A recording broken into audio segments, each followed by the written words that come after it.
Artistes, chanteurs, comédiens. Découvrez les nouveaux talents d'ici dans Scène ouverte, le magazine de la culture régionale. Avec Stéphane Cousinet. Bonsoir à tous, nous sommes vendredi soir, il est déjà 20h passé de 2 minutes, j'espère que tout va bien pour vous.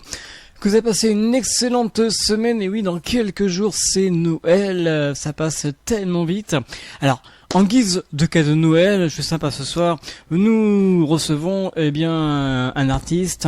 C'est un chorégraphe, aussi un chanteur, danseur. Il est avec nous pour la première fois dans les studios. Nous accueillons ce soir, c'est Raphaël. Raphaël, bonsoir. Bonsoir Stéphane et bonsoir tout le monde. Comment ça va ? Super bien. Près du micro, hein. Oui, ça va super bien. À quelques jours de Noël, ça va très très bien. Alors ce soir, c'est vrai que c'est rare quand nous recevons dans cette émission un chorégraphe, en même temps chanteur, en même temps danseur. Vous allez voir, chers auditeurs, que tout au long de l'émission, vous allez le découvrir. Il a fait beaucoup de choses. Je pense que vous l'avez déjà peut-être vu, vous, personnes qui s'écoutent. Vous l'avez peut-être vu dans les émissions de télé. On vous dira ça tout à l'heure. Il y a beaucoup de choses à dire sur vous, Raphaël. Alors merci beaucoup d'être venu ce soir dans les studios de LNFM. Avec grand plaisir. Alors, Raphaël, on va revoir un petit peu votre carrière, votre parcours. Il y a beaucoup de choses à dire. Expliquez-nous déjà comment est cette passion de la chorégraphie, comment la danse, tout ça.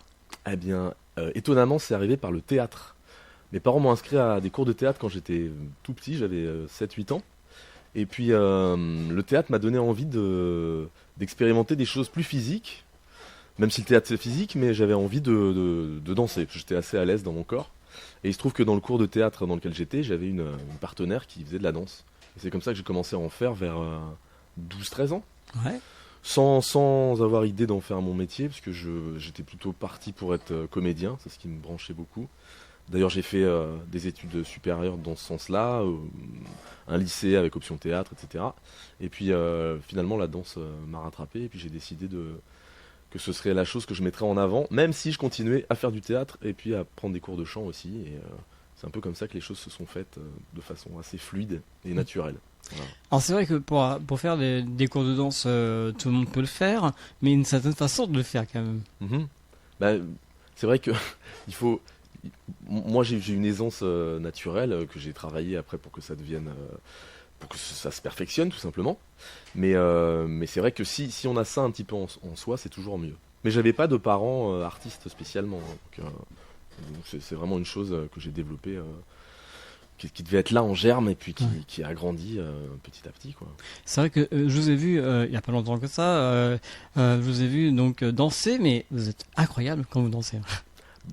Merci. J'essaie de faire en sorte que ce soit un peu remarquable, mais. Et vous dansez surtout. Tout type de musique, oui. Après, pour ce qui est des styles de danse, moi, j'ai commencé par plutôt du contemporain, même si j'ai fait un peu de classique. Puis après, je suis allé plutôt vers la comédie musicale, parce que c'est une chose qui m'intéressait beaucoup. Sûr. Et puis, parce que ça mélangeait théâtre, danse, chant. Et puis j'ai fait du modern jazz. Voilà, c'est assez vaste, du street jazz aussi qui mélange un peu tout. Et c'est assez varié, assez large. Vous parlez de comédie musicale parce que on a pu peut-être voir. Bon, c'est vrai qu'on ferait pas attention quand les danseurs, quand nous sommes en comédie musicale. Les 10 commandements, par exemple. Oui, c'est ça. Ouais, j'ai fait les 10 commandements. J'ai fait les 2 périodes. J'ai fait de 2000 à 2002. Après, j'ai arrêté parce que j'en avais un peu marre. J'avais envie de faire autre chose. Ouais. Ça a continué. Après, j'ai recommencé en 2016. Ils ont réauditionné des gens, donc je suis allé réauditionner. Il y avait 2000 personnes. Et donc on a été 17 sélectionnés pour refaire les 10 commandements. Et j'avais dans les 17, il y avait seulement 2 personnes qui l'avaient fait avec moi à l'époque déjà. Et voilà, ça a été une longue aventure sur plusieurs périodes. Et puis à côté de ça, j'ai fait aussi Cléopâtre, qui était aussi une comédie musicale chorégraphiée par Kamel Ouali. Là, c'était aussi mis en scène par lui. J'ai fait Gladiateur. Et après, moi-même, j'ai chorégraphié des comédies musicales, comme Fame, Hair, Footloose. Alors, vous parlez de Kamel Ouali. Alors, il est commencé quand on l'a vu à la télé. Est-il différent à ce qu'on ressent quand on le voit ou pas ? Moi, je le connaissais avant qu'il passe à la télé, donc je l'ai pas suivi à la télé. Moi, comme je travaillais avec lui, je regardais pas en plus à la télévision.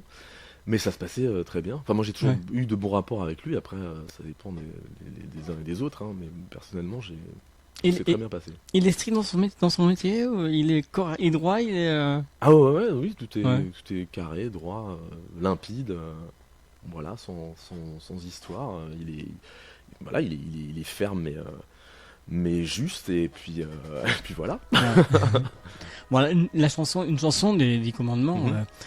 J'ai envie d'aimer de Oui. Daniel Lévy, Ouais. malheureusement qui nous a quittés. Effectivement, sur laquelle j'ai travaillé il y a pas Ouais, longtemps, parce ouais. que je fais partie aussi, toujours, d'un spectacle qui s'appelle Les Retrouvailles et qui reprend les grands thèmes des comédies musicales, chantés par les chanteurs qui les chantaient Ouais. à l'époque. Donc on a joué au Casino de Paris, là, il y a quelques semaines. C'était notamment un hommage à Daniel Lévy, mais pas seulement. C'était Mhm. aussi une façon de donner aux gens à réentendre tous ces titres qui leur avaient plu, qui les avaient bercés. C'est vrai que c'était de très belles chansons, Mhm. donc les 10 commandements. Oui, c'est ça. Ouais. En fait, c'est l'histoire qui était refaite en musique. Grâce Exactement, oui, c'est Ouais. ça. Tout le parcours de Moïse en différentes chansons, en l'occurrence composées par Pascal Obispo, Oui. mis en scène par Elie Chouaraki, chorégraphié par Kamel Ouali. Ah oui, c'est Voilà. des grandes vedettes. Oui, c'est ça, mais qu'ils Ouais. l'étaient déjà avant, Ouais. et puis qui l'ont été encore plus portés par ce spectacle-là. Mm. Quoi. Voilà. de le chercher tout le temps. Ce seul Ça vous rappelle des souvenirs? Ah Je oui, sais pas. mais c'est le spectacle sur lequel j'ai le plus travaillé, enfin, pour lequel j'ai fait le plus de représentations, donc oui, je l'ai bien en tête, il n'y a pas de problème. Ouais, on a joué énormément. Ouais. Combien de représentations vous avez fait? Moi, je dirais peut-être, encore je vous dis, je me suis arrêté avant la fin, mais j'ai dû en faire peut-être 300. Ouais. Bon, oui, à Paris et en tournée. J'ai pas suivi après quand c'est parti au Japon, tout ça. Moi, j'ai arrêté après le Canada. D'accord. Voilà. Ouais. C'est quand même bien de participer dans cette comédie musicale. Ouais. Vous avez dû voir beaucoup de monde. Oui, bien sûr. Ouais. Et puis c'est une grande aventure collective et c'était fort à jouer, quoi. Après, je faisais d'autres choses en parallèle parce que c'est toujours important de garder plusieurs choses. Enfin, moi, j'aime bien faire plusieurs choses en même temps, donc je pouvais me permettre encore de faire plusieurs choses, même à cette époque-là. Et donc c'était mon spectacle principal, et à côté, quand je pouvais, quand j'étais pas sur scène avec les 10 commandements, je pouvais faire d'autres choses. Et Ouais. notamment créer des choses, parce que moi c'est ça qui m'importe aussi, c'est de créer des choses.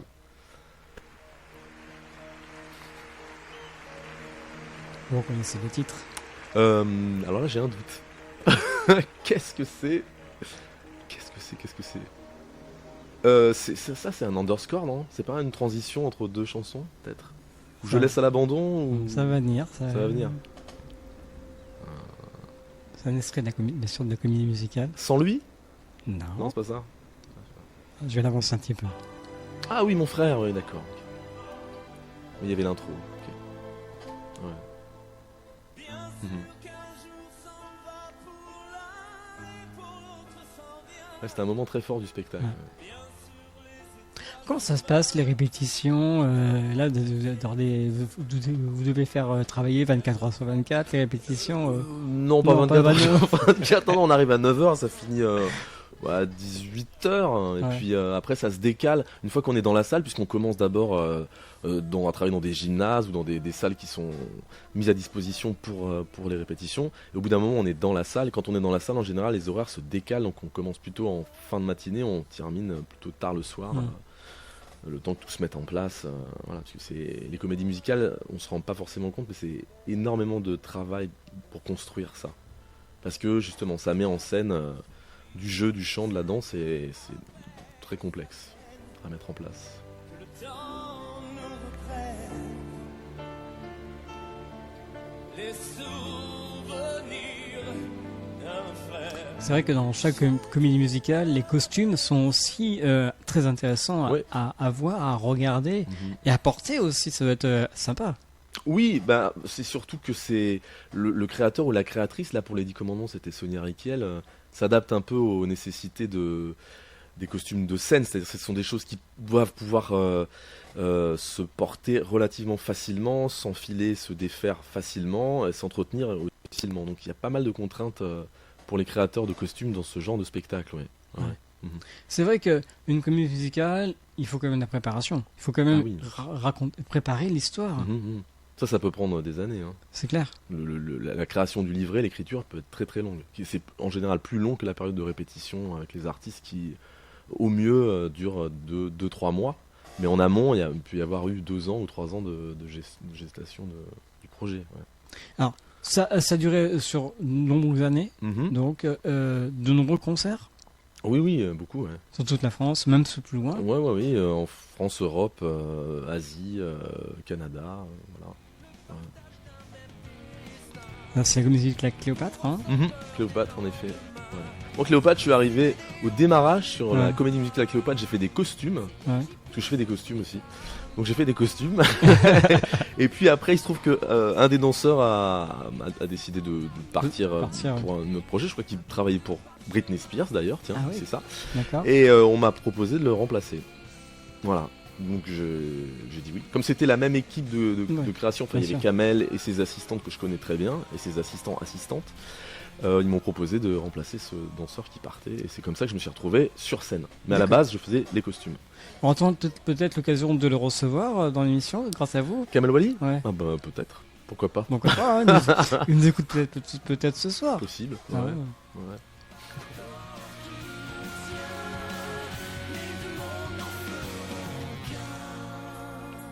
Alors ce soir, votre programmation musicale donc, est faite par vous, comme à chaque fois que je reçois des invités. Et là, vous avez décidé, alors on va commencer avec vous. Bah oui. Ce que vous chantez quand même. Voilà, ouais. La chanson s'appelle À nous la vie. Expliquez-nous un petit peu ce choix musical. Ah bah ça c'est un titre qui a été fait pour un carnaval. La ville de Gennevilliers. Tous les 3 ans, la ville de Gennevilliers dans les Hauts-de-Seine monte un carnaval, c'est un très gros événement. Et il y a toujours un spectacle de lancement de ce carnaval. Et depuis une douzaine d'années, c'est entre autres moi qui me charge de ce spectacle de lancement. Et donc un titre a été créé pour l'édition, je crois c'était ça, c'est ce que je vous ai donné, c'est l'édition de 2016, par 2 compositeurs, Thomas Louise et Guillaume Ségouin, et produit par un DJ Kos, qui commence à être très connu, puisque c'est quelqu'un qui travaille maintenant pour comment s'appelle-t-il, Martin Solveig, voilà, je vais y arriver. Ah bah oui. Donc il a un titre même plusieurs titres sur son prochain album. Et donc ça a été travaillé par cette équipe de 3 créateurs, et c'est moi qui ai chanté la chanson, puisque j'étais dans le carnaval en tant que chanteur aussi et danseur, et c'est moi qui chorégraphiais ce carnaval. Voilà, donc c'est pour ça que je vous ai proposé ce titre-là. Et c'est votre première chanson. Oui, à peu près. Oui. De moi. Oui. En fait, c'est la seule chose que j'ai enregistrée. Parce que je chante souvent dans les spectacles, mais c'est des reprises. Donc mon but n'est pas de faire des disques du tout. Hein, donc là, c'est le seul titre qui est sorti, mais qui est disponible. Donc on va l'écouter. Bah allons-y. Et puis on se retrouve juste après. Ouais, très bien. Hélène FM. L'esprit local. Chantons pour nos rêves, les chansons de nos vies. C'est un jour de trêve et d'embellie. Que battent les tambours, qu'ils nous fassent les nuits à danser pour toujours et à tout prix. En prose ou en vers, on peut bien le dire, à nous la vie.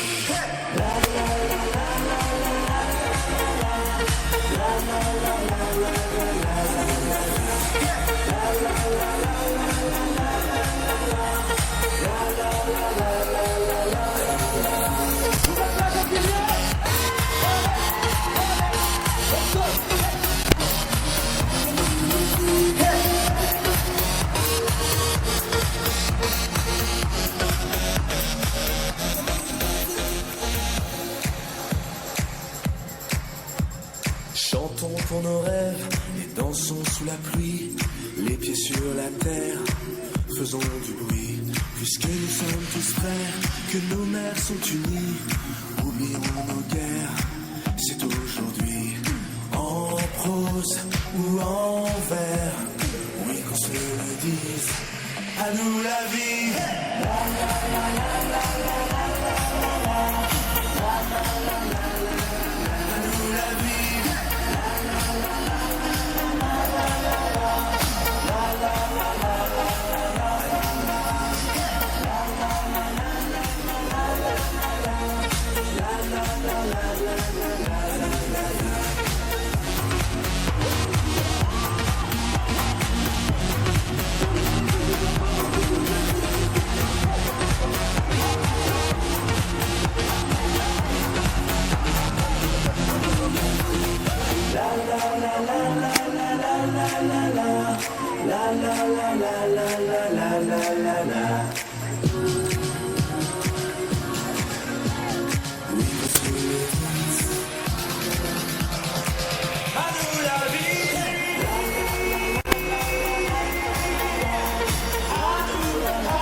Eh oui, ça bouge bien avec vous. Donc c'était À nous la vie, donc un titre qui était sorti donc pour le 2019. 2019, Ouais. c'était voilà, Ouais. 2019. Pour le carnaval de Gennevilliers. Effectivement. Ça va, franchement. Ouais, bah, merci, Ça bouge bien, merci. Ouais. Ça bouge bien, c'était le but. Parce que C'est le à chaque fois un gros événement qui brasse énormément de monde.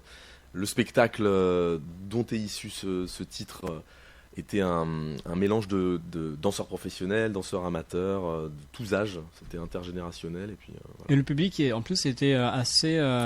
il bougeait bien, il participait en Ouais, plus. très très réceptif, oui, en Ouais. effet. Ouais. C'est cool. Carrément. Alors on parlait des comédies musicales, donc des Commandements, Cléopâtre. Vous en avez fait aussi d'autres comédies musicales, Spartacus. Oui, Spartacus le gladiateur, oui, qui est une comédie musicale composée par Maxime Le Forestier, toujours mise en scène par Elie Chouraki, mais il y avait un autre chorégraphe, c'était pas Kamel Wally, c'était Stéphane Loras, qui pour les amateurs de danse est un ancien soliste du ballet Prège-Locage à Aix-en-Provence. Et c'était un spectacle qui n'a pas très bien marché, qui était très fort à faire. C'était un souvenir très très fort. Mais c'est vrai que c'était pas très joyeux et les gens aiment souvent, en France en tout cas, quand ils viennent voir des comédies musicales, ils ont envie de choses joyeuses. Alors qu'aux États-Unis, il y a un peu de tout. Hein. Ça va du drame à la grande fête. Mais en France, c'est vrai qu'on aime bien les choses un peu gaies en termes de comédie musicale et familiale. Là, Gladiateur, c'était un peu sombre. D'accord. Voilà. Il y a eu d'autres comédies musicales comme entre autres avec Anthony Cavana. Oui, bien les sûr. Démons de les démons de l'Archange. l'archange. Oui, les démons de l'archange. Oui, Anthony Cavana, ça devait être en 2005 ou 2006, je ne me souviens plus exactement. Bien. Voilà, c'est ça. Et là, j'étais comédien-chanteur, je jouais plusieurs rôles avec lui. Et puis, je dansais dans ce spectacle qui était une espèce de... C'était un concert spectacle. Enfin, c'était une comédie musicale, si. Il y avait tous les éléments d'une comédie musicale. La musique était live, ce qui n'est pas toujours le cas, mais là, il y avait des super musiciens, des gens qui avaient bossé avec Prince d'ailleurs, c'était assez génial. Et on a joué dans 2 théâtres différents, au Grand Rex, ça, c'était la première période, et après au Théâtre des Variétés, qui était un théâtre un peu plus petit. Et voilà, c'était une expérience très intéressante, qui a nécessité un casting très long. Moi, je sais que j'ai été engagé au bout de... bon, les gens se rendent pas forcément compte, c'est un peu technique ce que je vais dire, mais j'ai été engagé au bout du 5e tour, c'est-à-dire qu'il voit énormément de gens pour trouver les personnes avec lesquelles ça va matcher en termes de jeu. Bien sûr. Surtout qu'on devait jouer plusieurs types de personnages. Je jouais un videur de boîte de nuit, je jouais un critique littéraire, il y avait des choses très, très variées. C'est vrai que dans une comédie musicale, ou même dans un spectacle, la personne ne voit pas comment ça se passe. Vous sortez de ça, vous changez de suite et vous repartez. En gros, c'est ça. Oui, c'est ça, en effet, ouais. Enfin là, ça alternait donc des scènes jouées, de la danse, des chansons. Et oui, à chaque fois, on revient avec un personnage différent. Enfin là, pour Anthony Cavana, c'était ça. Et en plus, la difficulté supplémentaire, c'est que souvent, d'un jour sur l'autre, il avait des auteurs qui travaillaient sur ce spectacle et qui changeaient le texte. Donc on nous donnait le texte le jour même pour le soir. Mais c'est un bon exercice. Ouais, bien sûr. Faut être assez speed à ce moment-là. Oui, réactif. Très réactif pour... ouvert d'esprit et être souple dans le travail. Oui, c'est ça qu'il faut pas être rigide. Et en plus, il y a beaucoup de monde sur scène. Oui, bah là pour Anthony Cavana, je sais pas, on devait être peut-être une petite vingtaine Ah ouais. entre les musiciens, les chanteurs, les danseurs, les choristes et tout ça. On n'a pas intérêt à se Ouais, c'est ça. Ouais. aller vraiment dans le bon sens pour éviter de se crocheter entre. Exactement. C'est pour ça qu'il y a besoin de répétitions assez longues pour que tout ça se fasse de façon fluide. Une autre comédie musicale, L'Air de Paris. Oui, ça c'était avec Patrick Dupont, le danseur étoile. Ouais. Et oui, ça je l'ai. Alors, ouais, j'ai commencé à le jouer. Malheureusement, j'ai eu un accident de scooter en rentrant du théâtre et j'ai dû arrêter. On m'a remplacé Ah. parce que je me suis fait une entorse du genou, j'ai dû me faire opérer, etc. Mais bon, ça s'est bien réparé depuis. Ça, c'est rare quand ça arrive. Rassurez-moi. Oui, enfin ça peut. Là, c'était un accident de la route. C'était pas Ouais. dans le cadre de mon travail, mais bon, on n'est jamais à l'abri de. Il n'y avait rien. jamais de problème depuis que vous dansez. Non, sur scène, j'ai jamais eu aucun problème. Non, C'est non. la seule fois où j'ai eu un problème vraiment grave, c'était cet accident de la route. Ah si, une fois j'ai pris un coup de torche enflammé pendant les 10 commandements d'ailleurs. Aïe. Mais bon, on m'a recousu et puis je suis revenu pour le salut. Ça se voyait pas. Non, Sinon. voilà. C'est ça. Et donc cette année, il y a eu les retrouvailles. Oui, en effet. Les retrouvailles, on a fait une tournée au printemps dernier qui s'est achevée au Casino de Paris, là, il y a quelques semaines, avec succès, puisque souvent ce sont des fans qui viennent voir ces spectacles-là, et donc il y a toujours une ambiance assez incroyable. Donc tout ça, vous êtes en tant qu'artiste-interprète de différentes comédies musicales. C'est ça, oui. Tout ce que vous avez cité, oui, Ouais. c'est ça. Alors, c'est vrai que le temps se pose la question, bon, c'est bien, ils jouent sur Paris, etc. Donc, mais est-ce qu'ils jouent dans notre région? Alors, est-ce que vous jouez dans les régions? Mais bien sûr Je joue au cabaret L'Entrepôt de Périgny. Ouais. Donc j'y suis toute cette année, là, jusqu'en juin prochain. Alors j'y suis pas à chaque fois, parce que je continue à avoir des activités aussi aux États-Unis, aussi en région parisienne, donc je mixe un peu tout ça. Mais j'y suis assez souvent, dans la revue qui s'appelle Insolite, qui a été créée par Sabine Lavie. Moi je suis à la fois chorégraphe sur cette revue, et pour ce cabaret, je suis chorégraphe depuis août 2019, donc ça fait 4 ans. Et cette année, c'est la première fois, et je pourrais pas le refaire, c'est pour ça que je l'ai fait cette année, parce que j'étais suffisamment dispo. Je suis sur scène, donc je chante et je danse. D'accord. Voilà. C'est bien. C'est super. C'est faire. Et donc, ce cabaret s'appelle comment? L'Entrepôt, L'Entrepôt. à Périgny. Et le spectacle? Le spectacle s'appelle Insolite. Insolite. Voilà, donc ça a lieu souvent le week-end. À la période des fêtes, il y a même beaucoup plus de représentations que ça, Bien sûr. en semaine, le midi, le soir. Et voilà, c'est pas un cabaret traditionnel, dans le sens où c'est un peu comédie musicale justement, il y a une histoire, il y a un fil rouge, une narration, et puis il y a des tableaux dansés très variés. C'est bien. Voilà. Il y a déjà beaucoup de monde qui sont venus déjà vous voir. Ouais, on a commencé début septembre, il y a eu pas mal de monde ouais, déjà. Et c'est il y a combien de temps, Ça dure combien de temps? ce spectacle? Ça dure. Il y a une première partie, ce qu'on appelle un pré-show, donc où nous on chante essentiellement, c'est que chanter pendant que les gens mangent, donc dans la salle, tout ça. Ça dure peut-être 1h30. Ah oui. Et puis après il y a le spectacle qui commence avec où les gens ne mangent plus, et donc là il y en a pour 2 heures. Donc on est dans la salle pendant 4 heures entre le repas et le spectacle. Voilà. C'est bien. Ouais. Et pourquoi Insolite Show? Ah, faudrait demander à la créatrice, je ne sais pas pourquoi. Je pense qu'elle a voulu se démarquer des cabarets un peu plus traditionnels.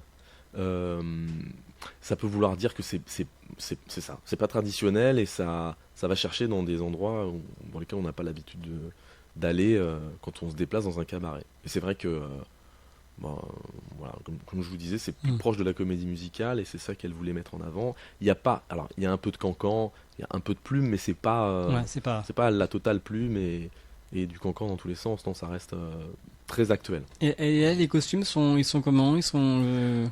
Oh bah il y a de Simple. tout, il y a des costumes un peu façon Charleston, il y Ouais. a des choses un peu façon années 60, années 50, il y a des costumes donc avec un peu de plumes, il y a des choses très modernes, il y a des choses un peu sexy, c'est assez varié, mais assez riche dans les choix. Et donc là, les représentations se font régulièrement. Donc Mhm. le cabaret L'Entrepôt de Périgny à côté de La Oui, Rochelle, c'est pour ça. les personnes qui nous écoutent ce soir, Ouais. jusqu'à la fin de l'année. Oui, c'est jusqu'au 31 mois décembre. de... Oh oui, même au-delà de ça, Au-delà de ça ça. continue jusqu'à fin juin. D'accord. Ouais. Donc c'est bien. Donc d'aller faire un petit tour vous voir sur scène, Bah oui, faut pas hésiter. parler avec vous. Voilà, c'est possible. À la fin, quand les gens s'en vont, on est dans la salle, donc tout à fait possible de nous parler. C'est ce qui se passe la plupart du temps. C'est cool. Ouais. Il y a des questions des fois qui vous posent, les gens peut-être qui sont étonnés de votre réaction, je sais pas, ou... En général, ils s'attendent pas à ce que ce soit aussi physique ce qu'on fait. C'est vrai que le spectacle est très cardio, c'est-à-dire qu'il y a un rythme assez soutenu. Et puis, voilà, on est souple, on danse bien. C'est ce qu'il faut. Voilà, on chante bien. Voilà. Et récemment, vous avez fait vous avez participé à une autre comédie, comme vous l'avez dit tout à l'heure, vous travaillez beaucoup partout dans toute la France. Mhm. Vous avez fait une comédie qui s'est passée du côté de Bernay en Normandie. Oui, effectivement. Ça ouais. s'appelle Les Hommes de Piaf. Mhm. Alors, bien sûr, en hommage à Edith Piaf. Exactement, ouais. C'est un spectacle qui a été créé il y a 10 ans déjà pour les 50 ans de sa mort, qui nous a été demandé par la ville de Bernay. Bernay, c'est la ville où Edith Piaf a vécu quand elle était enfant, dans la maison close de sa grand-mère, c'est ça. Et la ville de Bernay nous a demandé de créer un spectacle autour d'Edith Piaf. Et nous, on a dit d'accord, mais on va pas faire quelque chose avec sur scène une personne qui imite Edith Piaf, parce que moi je trouve ça un peu ringard de faire ça, mais bon, pourquoi pas, mais mon avis personnel c'est que c'est pas forcément la meilleure façon de rendre hommage. Donc on a fait un spectacle où toutes les chansons sont interprétées du point de vue des hommes de sa vie. Et 90% des chansons du spectacle sont interprétées par des hommes qui jouent soit Yves Montand, soit Paul Meurice, soit Raymond Assau, etc., Charles Aznavour. Et ce spectacle, en effet, on l'a joué il n'y a pas très longtemps pour les 60 ans de la mort d'Edith Piaf. Donc c'est un spectacle avec sur scène, on est assez nombreux, on est 19. Il y a des professionnels et il y a des amateurs mélangés, des amateurs avec lesquels on travaille depuis un moment en Normandie, qui est d'une région aussi où on a pas mal tourné avec ce spectacle. Et puis c'est très fort à faire, à jouer, vraiment. Alors tout à l'heure, on écoutera un titre de Edith Piaf, on va pas dire lequel, ça c'est vraiment la surprise. Ouais. Et maintenant là, on va changer carrément de registre. Si je vous dis Christina Aguilera. Oui, mais alors, Christina Aguilera, il se trouve que dans le spectacle Insolite, le show de Périgny, de l'Entrepôt Cabaret, je fais un numéro sur cette chanson, avec des talons aiguilles très très hauts, un chapeau de forme et du rouge à lèvres et tout ça, et une guêpière. Et donc c'est un tableau un peu masculin-féminin, et je chante cette chanson qui est à la base une chanson qui a été créée pour le Crazy Horse dans les années 60-70 je pense, et qui a été reprise par Christina Aguilera pour le film Burlesque. Voilà, et donc moi je chante cette chanson. LNFM, l'esprit local. L'esprit local.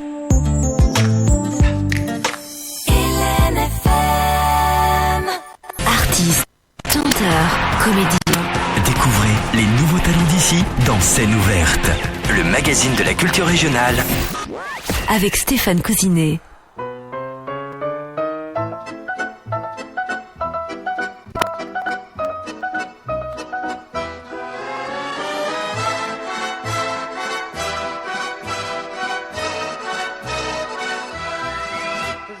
La ville en fête et en délire, suffocant sous le soleil et sous la joie.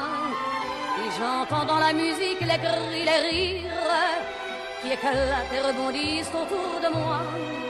Et perdu parmi ces gens qui me bousculent, étourdi, désemparé, je reste là.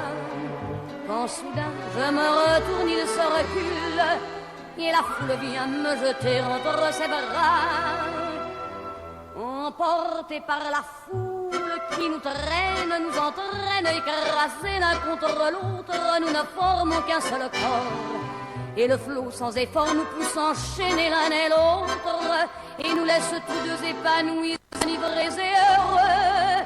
Entraînés par la foule qui s'élance et qui danse une folle farandole, nos deux mains restent soudées.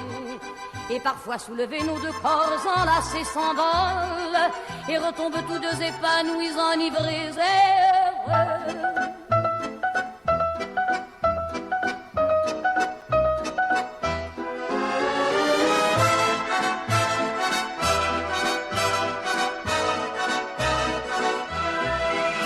Et la joie qu'elle a poussée par son sourire me transperce et rejaillit au fond de moi. Mais soudain, je pousse un cri parmi les rires, quand la foule vient l'arracher d'entre mes bras. Emportés par la foule qui nous traîne, nous entraîne, nous éloigne l'un de l'autre, je lutte et je me débat. Mais le son de ma voix s'étouffe dans le rire des autres, et je pleure de douleur, de fureur et de rage, et je pleure. Et traîné par la foule qui s'élance et qui danse une folle farandole, je suis emporté au loin. Et je crispe mes poings maudissant la foule qui me vole l'homme qu'elle m'avait donné que je n'ai jamais retrouvé.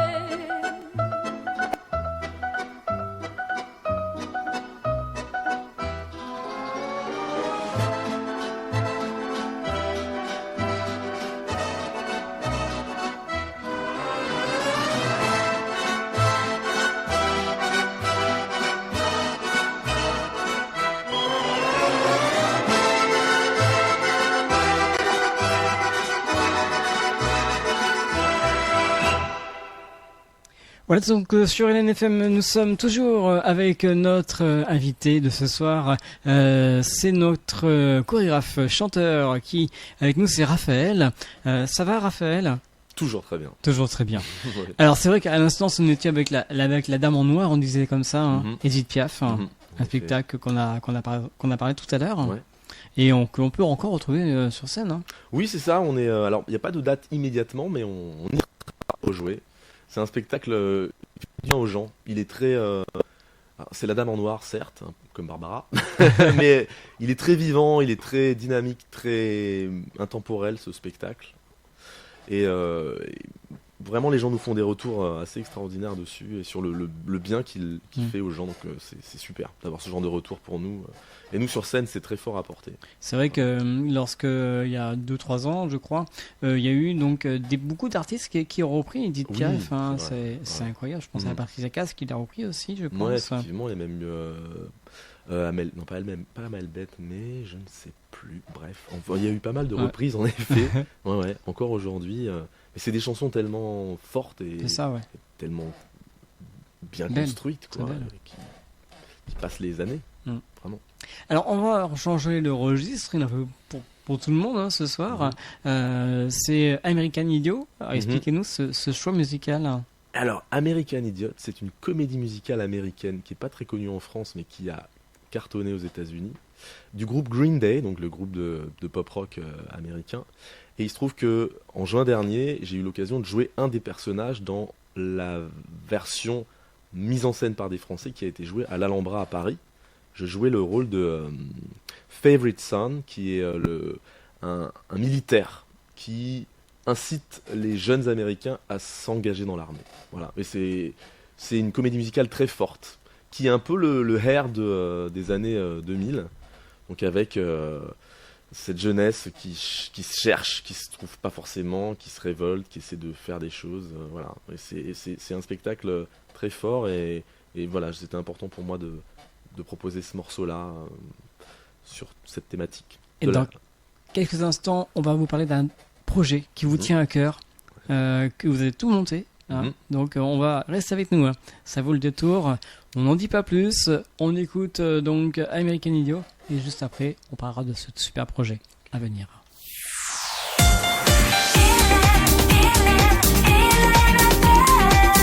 LNFM, l'esprit local. LNFM.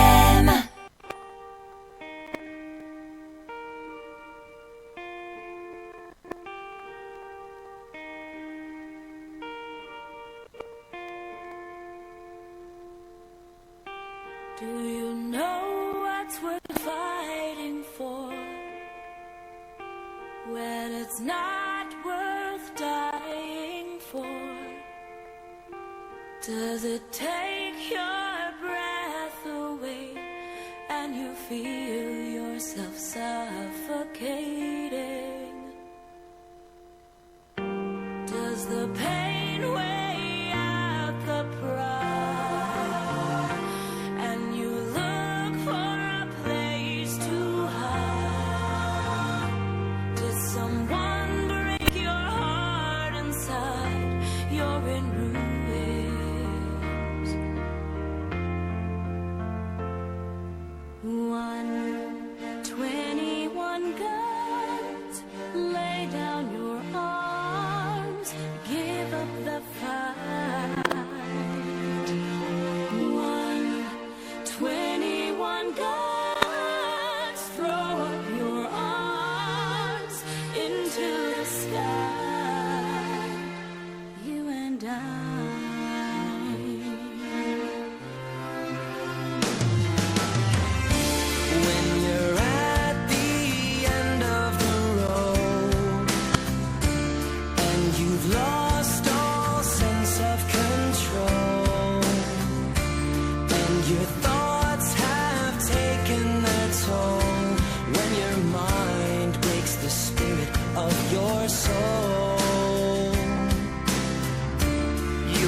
et jusqu'à la fin. Donc c'était donc American Idiot, comme choisi un titre par notre invité de ce soir.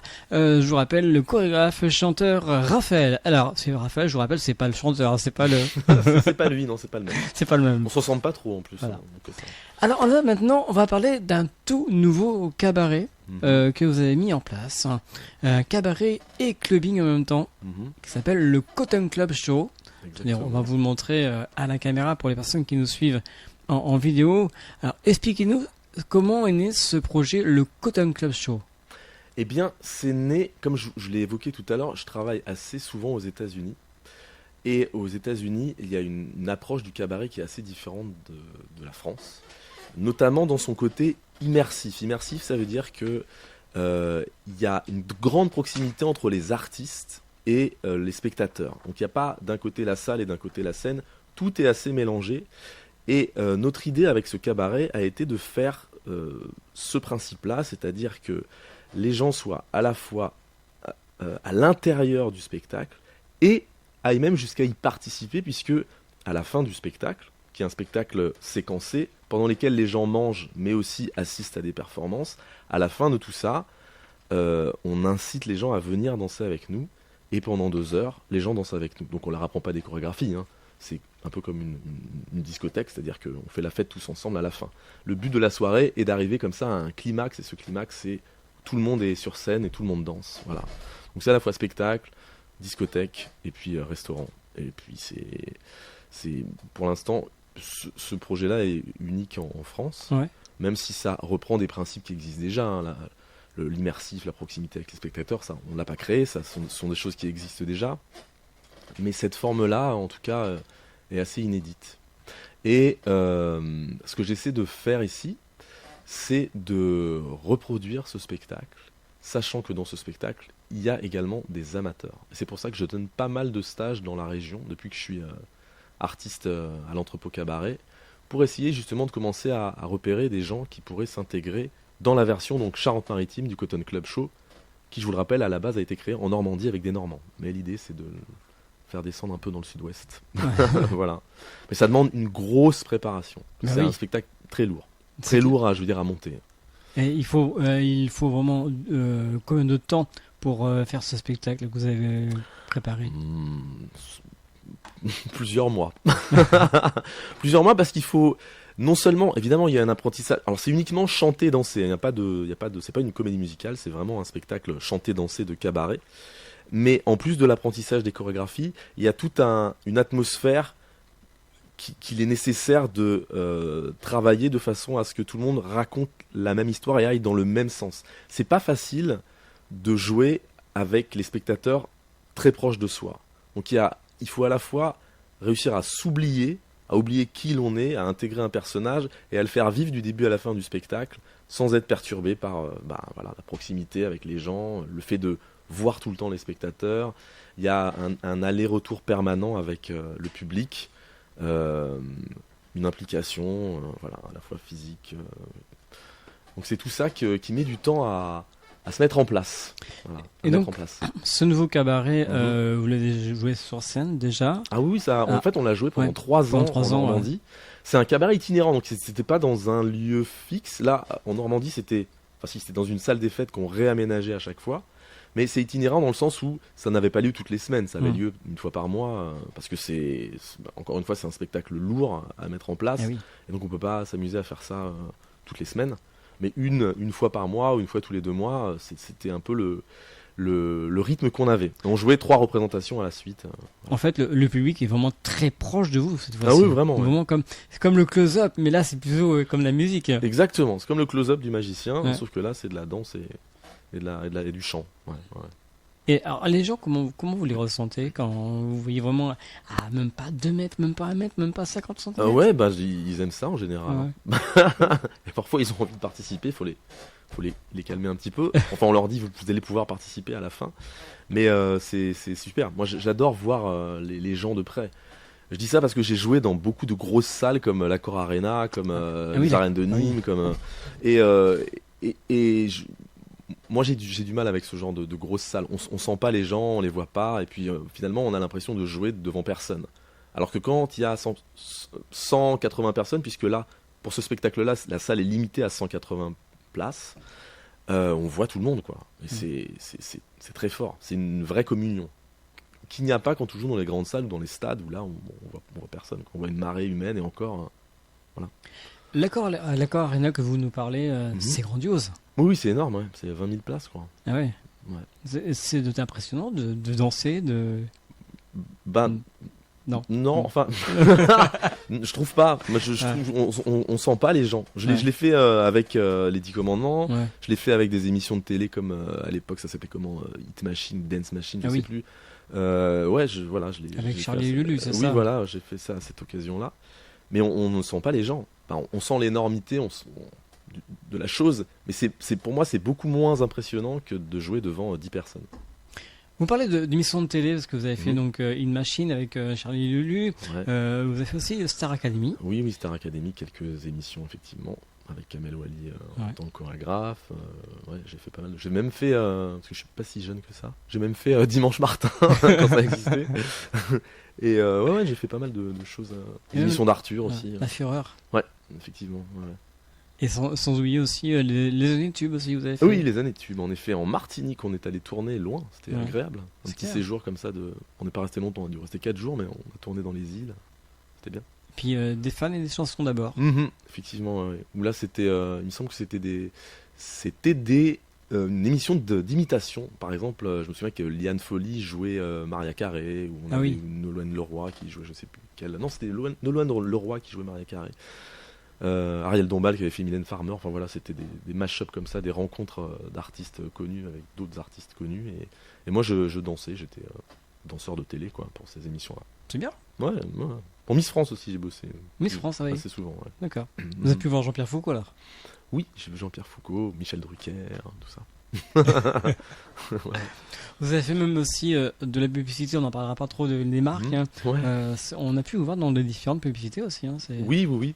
Je tairai les marques, mais oui. Ouais, mais pas mal pour du café, pour de l'eau minérale, pour des vêtements, pour... Plein de choses. Ouais, c'est ça. Vous arrêtez pas. Bah, ça fait partie du métier d'artiste, de performeur, d'aller un peu partout. Et puis là où on est demandé, oui, ça se complète, quoi. Quel est l'excellent souvenir que vous gardez? Est-ce qu'il y en a un? L'excellent le souvenir. meilleur? Ouais. Alors, il y en a deux. Il y a la première fois qu'on a joué ce spectacle au Cotton Club Show, parce que c'est une chose qui nous tenait vraiment à cœur avec le metteur en scène qui s'appelle, il faut que je le cite, Guillaume Ségouin. Donc je suis jamais tout seul à monter ça, hein. C'est un travail d'équipe, bien sûr. Donc il y a en général un créateur lumière, son, et puis un metteur en scène, et on collabore tous ensemble. Donc la première fois qu'on a joué ce spectacle, c'était dans une usine désaffectée. Il y avait une ambiance très particulière, et j'ai été très très ému de pouvoir mettre ça de faire naître ce spectacle. Ça, c'est une première chose. Et il y a une autre chose, et très étonnamment, c'est pas un gros spectacle musical français. J'ai joué pour une compagnie amateurs. J'ai joué dans Les Misérables, donc la comédie musicale. J'avais le personnage d'Enjolras, qui est donc un révolutionnaire qui se fait tuer à la fin du spectacle. Et c'était bouleversant pour moi, ce spectacle-là. Spectacle historique, avec des amateurs et des pros sur scène. Mais l'œuvre est tellement forte, moi je suis très sensible à tout ça, à ce que ça raconte, à ce que les spectacles racontent, que ça m'a laissé un souvenir impérissable.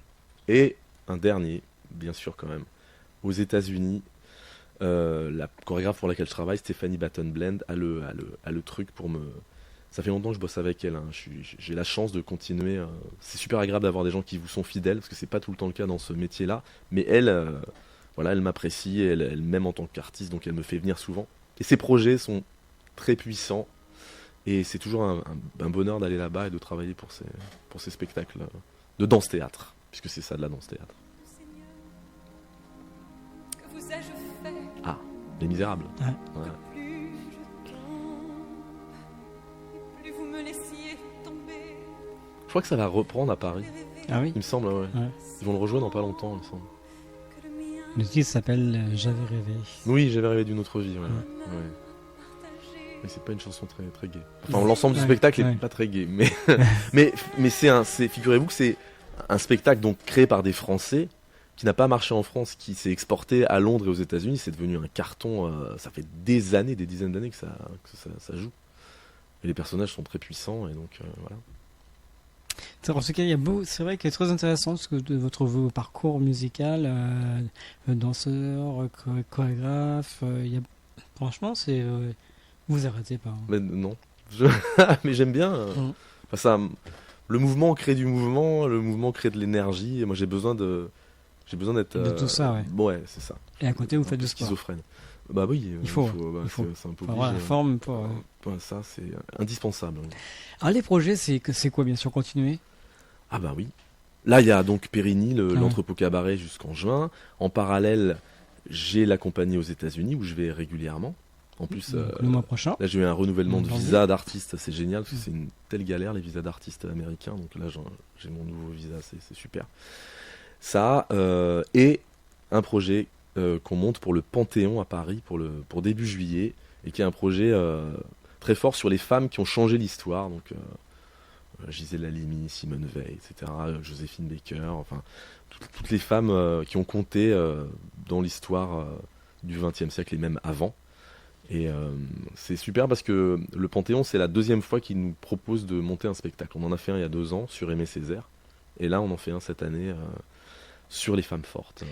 En tout cas, on rappelle que vous venez quand même de Gennevilliers. Hein. Oui, c'est ça, Gennevilliers dans les Hauts-de-Seine. À côté d'Asnières, le 22 à Asnières. Donc, esprit pour les auditeurs, merci beaucoup. Hein. Mais avec grand plaisir, merci de m'avoir reçu. D'être venu de si loin. Et donc, des remerciements à faire rapidement. Des remerciements, eh bien écoutez, je remercie mon partenaire de travail, Guillaume Ségouin, avec lequel on monte des super projets depuis des années, c'est génial. Je remercie Grégory Michel, l'entrepôt cabaret, qui a accepté le deal que j'ai passé avec lui, c'est-à-dire je vais être sur scène dans ton cabaret, mais je vais pas être là toute l'année, donc il va falloir créer des aménagements. Ça, c'est pas évident de remanier les spectacles. Sabine Lavie aussi, qui est à la mise en scène de ce cabaret. Voilà, sont des gens avec lesquels j'apprécie vraiment de travailler depuis 4 ans. Et puis voilà, merci à mes parents. En tout cas, merci beaucoup donc Raphaël d'être venu ce soir. On vous souhaite une bonne continuation. Bon Noël. Hein. Oui, je vais être sur scène le 24 dans 2 jours. Donc, je suis sur scène à l'entrepôt cabaret. Et voilà. Le 31 décembre aussi. Il y aura peut-être des cadeaux, je sais pas. Ah, ça va être le mystère, j'espère. On finit avec Britney Spears. Ah, Britney Spears, oui. C'est parce qu'elle fait partie de... C'est un des titres qu'on chante dans le spectacle Cotton Club Show. Et Britney Spears, voilà. Elle a des titres tellement efficaces. Merci encore. Bonne fin d'année. Hein.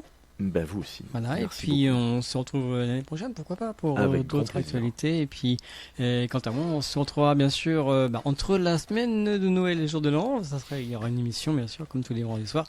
Merci de votre fidélité. On finit ce soir avec Britney Spears, choisi par notre invité Raphaël, chorégraphe, chanteur, qui nous vient de Gennevilliers, du côté de la région parisienne. Hein. Et puis, on se retrouve la semaine prochaine. Très bonne soirée, à bientôt. Merci, au revoir.